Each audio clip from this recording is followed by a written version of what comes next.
Damn it, Tyler, I knew you brought that. I fucking knew you brought.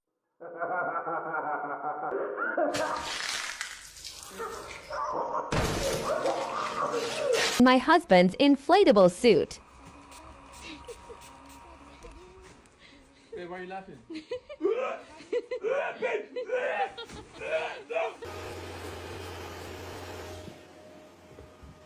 What the fuck? Dom, what'd you put in here? What the fuck did you put in here?